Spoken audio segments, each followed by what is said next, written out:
você estava grávida, você sentiu que você tinha se tornado adulto ali?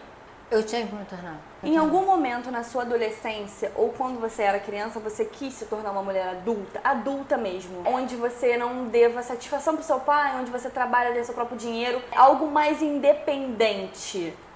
Cara, eu já tava construindo a minha vida dessa forma. Você tava Até eu descobri que eu engravidei. Mas uma coisa que eu digo assim pra qualquer pessoa, que acha que quando você engravida, que você acha que foi fora da hora. Nada é fora da hora. Nada fora da hora. Nada é fora da hora. Eu vou te dizer uma coisa, quando foi alguns anos depois, eu encontrei com umas amigas minhas que tinham estudado comigo no normal, que foi quando eu engravidei do meu filho. Sim. Elas estavam naquela fase de fazer já para faculdade, prestar vestibular. Aí outras depois começaram a elaborar casamentos, muito assim, de eventos, casamentos maravilhosos. Sim. Elas foram me visitar anteriormente, quando eu estava grávida, para falar das suas grandes novidades. Sim. Uma que estava passando por 2 faculdades, a outra que tinha feito um casamento maravilhoso em Petrópolis, no melhor casa de festas. Todas elas com esse discurso discriminatório, digamos assim, por eu engravidar naquela época. Tipo assim, embora dissessem minhas amigas, mas querendo mostrar na minha cara de que ela falou, eu não vou engravidar, vou fazer um casamento em Petrópolis, que ela fazia faculdade lá. Sim. Nath, o tempo passou. E nós nos reencontramos. Todas elas, que eram daquela época do normal, um grupo, né? Sim. E fomos conversar cada uma sobre a sua vida. Nenhuma tinha uma vida melhor do que a minha. Apesar de tudo que eu passei, que eu engravidei, que eu interrompi meus estudos, que eu interrompi. Comecei a trabalhar quando o Caio tinha 2 anos e pouco. E construí a minha vida na luta, na raça, naquele momento, com aquelas pessoas, com aquelas meninas que na verdade acharam que a vida delas era tudo, porque elas tinham uns casamentos fenomenais, porque estavam fazendo um concurso para 3 faculdades. Nenhuma estava melhor do que eu. Nenhuma tinha, assim, um apartamento próprio, ninguém tinha um trabalho estabilizado.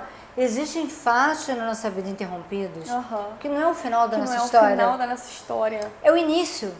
Então, tudo que eu passei na minha vida, com as minhas etapas, de ter engravidado antes do tempo, naquela época, na verdade me reconstruiu, porque eu fui à luta. Eu nunca fui uma pessoa de reclamar. Sim. Eu nunca fui uma pessoa de parar. Então, de se me lamentar. conformar com a vida. Eu nunca me conformei, eu nunca me lamentei, eu nunca fui de reclamar. Sim. Então eu fui. Enquanto a vida ia me oferecendo, eu ia dando o meu melhor em tudo. Sim. Quando eu cheguei naquela reunião delas, eu falei, caraca, todas aquelas que me criticavam, que eu tinha me engravidado antes do tempo, da época. Então eu digo assim, nada interrompe seus sonhos quando você quer continuar. Nada interrompe a tua vida quando você quer construir. Nada. E as coisas acontecem. Nada. Mas todas elas hoje em dia me admiram. Caraca, tu chegou onde você chegou. Eu não falo isso de bobeira, não. Claro. E não tô falando pra mim vai descer. Eu nunca mostrei as minhas fraquezas, os meus sofrimentos, os períodos que eu passei. Sim. Eu sempre passei com dignidade os meus sofrimentos. Sim. Então, as pessoas não avaliam isso. Caralho, foi em cima de muita construção. Claro. Foi em cima de muita superação. Muita luta, mas muita força. Muita luta, muita força e pouca reclamação. De mimimi na minha vida. Eu sempre tenho aqui, foi isso. Tem um limão? É limonada. Tem uma laranja? É laranjada. Você sempre confiou em você mesma, ao ponto de eu sei escolher o que eu quero escolher. Eu sempre fui determinada a esse ponto. Mas é engraçado, como eu formei em professora... E me fala dessa sua formação, foi depois que você teve o seu primeiro filho? Sim, não, assim, eu acabei de me formar, eu me formei em dezembro, o Caio nasceu em dezembro. Hoje em dia você só se forma sem nenhuma profissão. Não, ainda existe, o normal ainda existe. Isso aí, você se formou no normal. Eu me formei pela especialização de ser professora do ensino fundamental. Sim, você e o seu primeiro marido, e o único também, né? Vocês moraram na casa dos seus pais, vocês conseguiram... No início não. No início eu fui morar na casa dos meus pais. Engraçado, naquela época quando eu tive meu filho, eu sempre fui muito vaidosa, né? Sempre. Com roupa, com tudo, não de roupa de comprar. Mas eu me descobri assim que eu tive meu filho, o Caio, eu tive muita dificuldade financeira. Eu não tinha assim, porque eu não queria mais aceitar nada do meu pai, não tinha como aceitar mais nada. Sim. E o que eu fazia, Nath? Eu me lembro que assim, eu ganhei alguns lençóis. Eu tinha me casado, né? Era um grande presente da Lençol. Aí eu tive umas cores bonitas que eu ganhei. Cara, eu pegava aqueles lençóis, eu fiz roupa pra mim. Mentira, Rosemary. Cara, se eu te mostrar, Emanuela, outro dia eu vi as fotos. Eu fazia assim, eu colocava na mesa da minha mãe, que era grande, eu idealizava essas saias midi, longas, eu fiz muitas pra mim.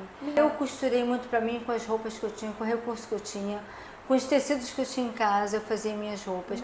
O meu filho, eu me lembro que o Caio, quando chegou na época de inverno, assim que ele nasceu em dezembro, mas chegou inverno. Seis ele não meses tinha depois. pijama. Nossa! Eu ia na malharia Mena, que existia na Tijuca, comprava retalho. E eu fiz os pijamas do meu filho. Meu Deus. Cara, eu sempre fiz da dificuldade uma superação.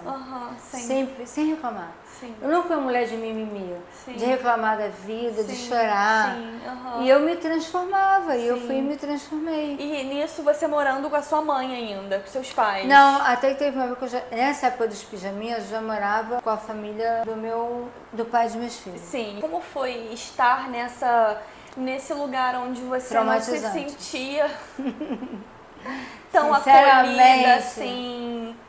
Traumatizante, porque eu vinha de uma família que me acolhia. Exato. Protetora. Exato. Mas ao mesmo tempo eu não queria decepcionar. Exato. Então tudo que eu passei com a família do pai dos meus filhos, eu não passava para minha família, para não me preocupar. Sim. Mas eu Você fui guardava muito tudo humilhada. Fui muito humilhada. Meu Deus.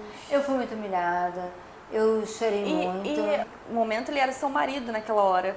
E como ele... Ele não se colocava. Ele não se colocava. Não se colocava. Ali era eu Contra era assim, todo mundo. a filha deles, da família mais nova, tinha minha idade, e eu não era compreendida em nada, porque ele ficou logo desempregado, e eu assumi um trabalho, mas assim, eu saía de casa, tipo 6 horas da manhã, levava o Caio para casa dos meus pais, que eram no mesmo bairro, mas era distante, eu pegava ônibus, coisa e tal, para eu pegar o ônibus para o meu trabalho no centro da cidade. Chegava morta de cansaço de volta, porque eu saía do trabalho, ia buscar meu filho, ia para casa dos pais dele. Em nenhum momento ele pensou em te ajudar, porque nesse momento ele estava sem trabalho. Estava sem trabalho, mas eu não tinha ajuda. Ele não cuidou do filho, não buscou filho, levou o filho em nenhum momento? Não fazia nada disso. E nessa época, quando eu trabalhava dessa forma, eu era aquela pessoa que provia para ele poder procurar emprego. Então eu cuidava do dinheiro para ele procurar emprego, para o cigarro dele, que ele fumava. E quando eu chegava na casa dele, que eu chegava cansada da família dele, com meu filho para dar um banho, para dormir, que eu estava morta, eu era dada como antipática. Porque eu não ficava na sala vendo TV, porque eu não ficava conversando com ele, porque eu estava morta de cansaço. E como você se sentia nessa situação? Eu fui muito humilhada. Só teve uma irmã dele que me compreendia, que era a Andréia. Ela nem tinha filhos, mas ela era minha parceira. O resto tudo foi muita humilhação. Muita humilhação que eu passei. Do pai dele, então, que era um homem grosso, e eu nunca passei nada pra minha família. Eu não queria, eu acho que eu já tinha passado problemas demais. Como se você olhasse pra você e pensasse, me corrija se eu estiver errada. Eu escolhi esse caminho, então preciso trilhar esse caminho sozinha. Exatamente, preciso. Eu já achava que eu já tinha decepcionado demais, que eu já tinha passado problemas demais. O que você se apegava ali? Pra você continuar naquela situação? Cara, eu pegava a minha esperança que alguma coisa ia mudar em algum momento. Alguma coisa ia mudar em algum momento, como mudou. Eu acho que tudo isso, assim, a vida conduz. A vida conduz. Assim, nada foi por acaso na minha vida. A vida conduz. Essa frase é maravilhosa. Mas a vida conduz. Cara, nada foi à toa. Nada é à toa. Eu passei por isso tudo, coisa e tal. Quando eu vim morar aqui, cara, isso aqui era um deserto. Né? Não tinha nada cara, aqui. Isso daqui não tinha nada. O Rio era um Centro. deserto. A gente mora no Rio Centro. Era um matagal aqui em volta. Não tinha absolutamente nada. Tinha tido o primeiro Rock in Rio. Da bola, em 1985. Daquela bola. E assim, eu vim, exatamente, eu vim morar aqui logo depois do Rock in Rio. Aonde hoje em dia é Ilhapura, aonde é ali antigamente, em 1985, Era um mato. Eu não sonhava nem em Era um nascer, pântano, amor. um pântano. É um pântano. E eu lembro, quer dizer, eu lembro do meu irmão contando daquela época. Eu lembro aquela estrutura daquela bola O do primeiro Rock in Rock in Rio. Ficou lá durante muitos anos. E eu vim morar aqui um ano depois do Rock in Rio. Sim. Aqui não tinha nada, não tinha orelhão, não tinha nada. Aham. No apartamento de quarto, sala, cozinha e banheiro. Isso. Com seu marido e seu filho naquele É, momento. com a Emanuele nasceu depois ali também. Você engravidou novamente. Da Emanuele. Ai, cara. Como... Vem cá, nessa época, quando você engravidou, quando você... De quem? Da Emanuele. Ah. Como foi? Cara, eu tinha me separado e tinha voltado. Voltei, Você porque voltou. eu não tive como ficar na casa dos meus pais na época que a minha irmã entendi. tinha um problema sério comigo. Aí eu resolvi voltar por causa do bem do Caio. Aham. Daí eu engravidei da Emanuele. Entendi. É. Caio tinha quantos anos nessa época? O Caio, acho que eu tinha uns 9 anos quando eu me separei. Então você ficou 9 anos nessa... Numa pilimba, vida, não, nessa, eu fiquei nessa vida 9 que anos você sobrevivendo a um casamento. O que foi o escapim? De você parar e falar, eu não aguento mais. Eu não, Não, assim, o pelo que eu amor de esperei, na Deus. verdade? Porque eu sabia assim, a gente morava todos num apartamento só, até agora já era de 3 quartos, um apartamento maior. Eu vou manter a família. O Caio ainda era um adolescente. Não, e daí eu engravidei da Emanuele. Foi um sonho que eu não poderia engravidar na época porque eu tinha um problema. Me conta eu tinha uma disso. endometriose com hemorragias muito grandes. Sim. E o médico, na verdade, falou, ó, a gente vai se preparar para uma cirurgia, porque a tua cura seria ou você engravidar, ou você retirar o teu útero. Aí ele falou, mas do jeito que você tá, o seu quadro, você não engravida mais. Você já tá estéril. Então a gente vai tirar o seu útero para você acabar com essa hemorragia.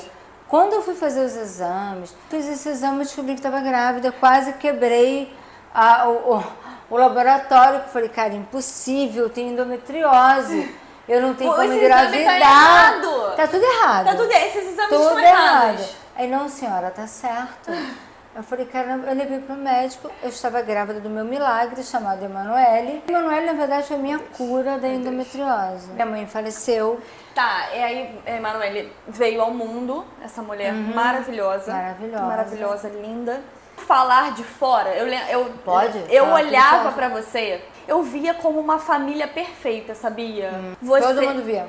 A família da Manu era a família que eu gostaria de ter. Por Você quê? fala de pai, mãe e filho. Não, eu falo de... Você trabalhava, mas o seu trabalho, você conseguia ir em casa. Conciliar. Você conseguia conciliar, você estando dentro Sim. de casa e assim trabalhar. Era o marido fora o dia inteiro, então ele o provedor. Eu era provedora junto, na verdade, né? Eu Porque vendo de fora, né? eu vendo era de muito fora. provedora. Que, Isso. na verdade, eu o tempo inteiro do meu casamento eu contribuía com tudo, Com dentro, tudo de casa. dentro de casa. O principal era eu que provia. Mas eu, como eu te falo, volto a falar. Aham. Eu nunca transpareci nada. Nunca transpareceu. Então, assim, eu vivia minhas dificuldades, eu vivia minhas coisas.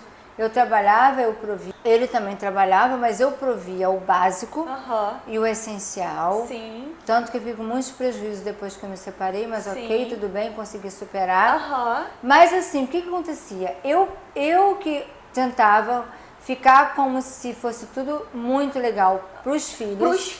Aparentemente. Eu administrava a situação tudo. com o pai dos filhos. Quanta pra força poder- pra Muito. isso! Quanta força de você não passar Não essa passava, ninguém dificuldade, sabia. ninguém sabe. Pros seus Nath, filhos. quando eu me separei, Cara. aqui no prédio, no que a gente tá no prédio, Foi as uma pessoas me surpresa. julgaram muito. Foi. Porque até então eu passei a ser errada. Foi. Eu tenho uma relação muito boa com os meus filhos. Muito boa, Muito boa com os muito meus boa. filhos. Sempre a gente se teve. construiu muito bem. É. Eu sempre dei essa entrada. Como eu Você sempre nunca, teve. eu nunca bati nos meus filhos, Aham. eu sempre procurei Sim. ouvir. Sim. Então esse espaço do ouvir Sim.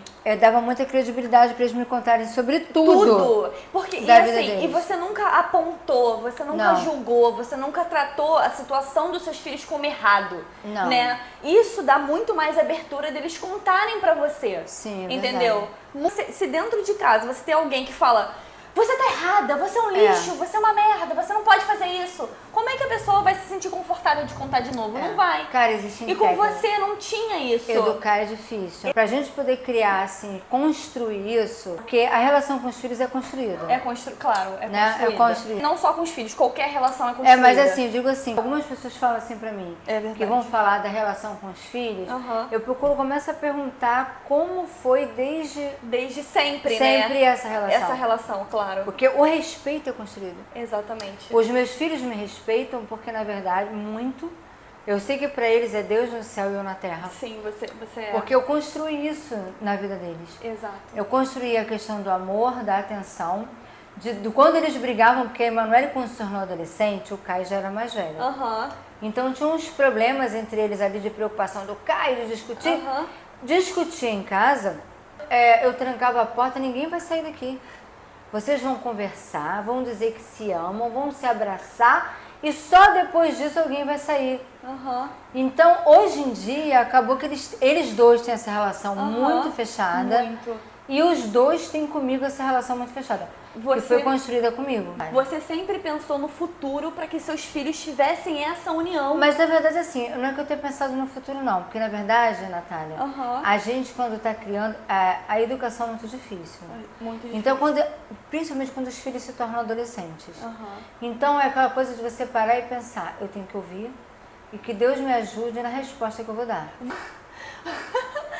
Você é inacreditável, tá? Você é maravilhosa, eu te admiro muito, muito mesmo.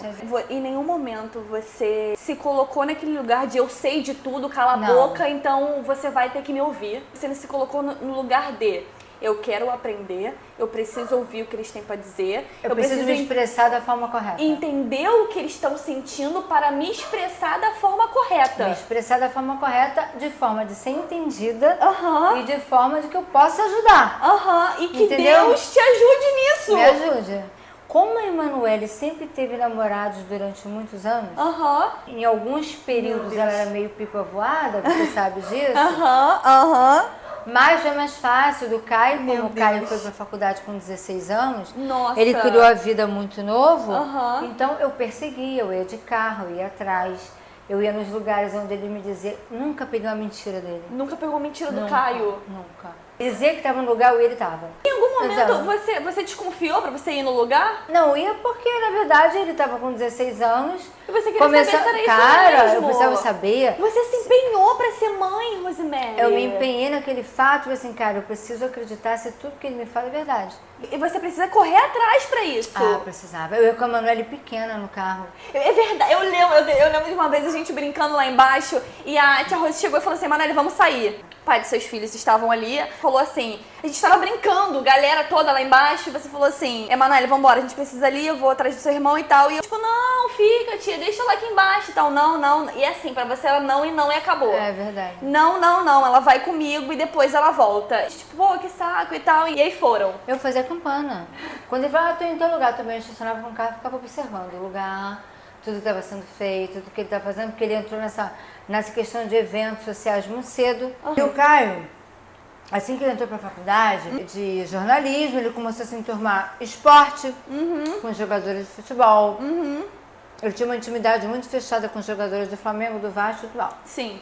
Ele começou a frequentar as boates da Barra, do Recreio, na época tinha boates também. Eu vou pro lugar tal. Então tá, vai. Daqui a pouco tava eu de carro atrás.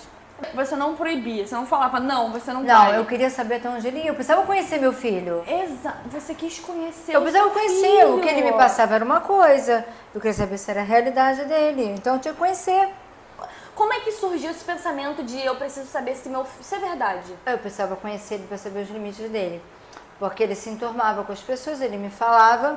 Eu não podia ir contra ele se eu não tinha certeza que ele estava errando. Exato. Ele não mostrava para mim o erro. Exato. Então eu tinha que buscar isso para saber até onde eu podia ir com ele, até onde eu acreditava nele para poder dizer pode ir, pode não ir. Ele estava querendo ir para esse Castelo das Pedras e eu já tinha 18 anos. Sempre foi independente de 18 anos. O que você fala e acabou. Sempre foi independente da idade. Independente da idade. Cara, se eu acho que eu tenho que orientar, Se eu acho que eu tenho que falar, como é hoje em dia. Até hoje você é assim. Eu tenho que falar, tem que ficar claro. Uhum. Nath, não adianta chegar para uma amiga, Uhum. para um amigo, ai, meu filho, minha filha. Não, a minha relação é com eles. Uhum. Então tem que ser direta com eles. Sim. Sabe? Então eu cheguei, aí ele chegou, subiu, falou assim, mãe, eu vou, era num domingo, Castelo da Pedra domingo. Uhum. É porque eu vou pro castelo. Eu falei, você vai com quem? Aí ele falou, fulano, fulano, fulano. Uhum. Quando ele citou, eu falei, você não vai. Ele tinha 18 anos. Já trabalhava. Já trabalhava, fazia faculdade. Fazia faculdade, já era dono do próprio nariz. Dono do nariz. Né? Aí eu falei, você não vai? Aí ele falou, mãe, mas todos eles estão sabendo que eu vou. Uhum. O que eu vou falar? Eu falei, inventa qualquer coisa. Inventa que você não quer ir mais. Mas você não vai. O grupo que era, eu não vou citar nomes, que aprontava todas. Você que é mãe, existe essa intuição mesmo? Cara, existe o conhecimento. E como eu sempre procurei ter uma relação próxima, entendi. Então eu sabia quem era quem. Entendi. Das coisas que faziam. Aí, quando ele foi me citar os nomes de quem ia, eu falei, porra, você não vai.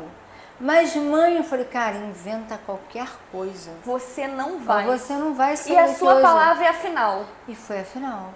Aí ele foi pro quarto dele, trocou a roupa dele, não sei por que ele falou. O cara e lá nunca discutiu com você, eu vou sim, você. Não, nunca. Tete a tete. Nunca sempre abaixou a cabeça. Nunca me afrontou. Nunca me afrontou nesse sentido.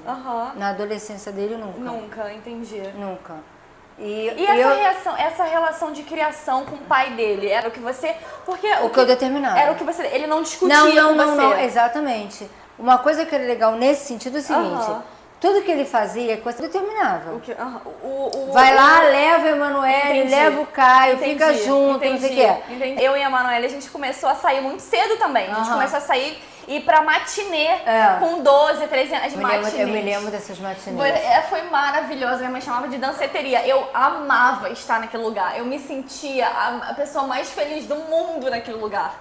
E era isso, aí era de 8 da noite até as meia-noite, assim, você tava lá pra buscar a gente, perguntava como foi, bebeu, nananã, quem tava, o que vocês fizeram. Eu lembro que você perguntava tudo, até a gente chegar. E aí eu chegava em casa e não tinha pergunta nenhuma. Tipo assim, eu só chegava e pensava, cara, foi muito bom, foi muito bom. Nossa, tudo de bom.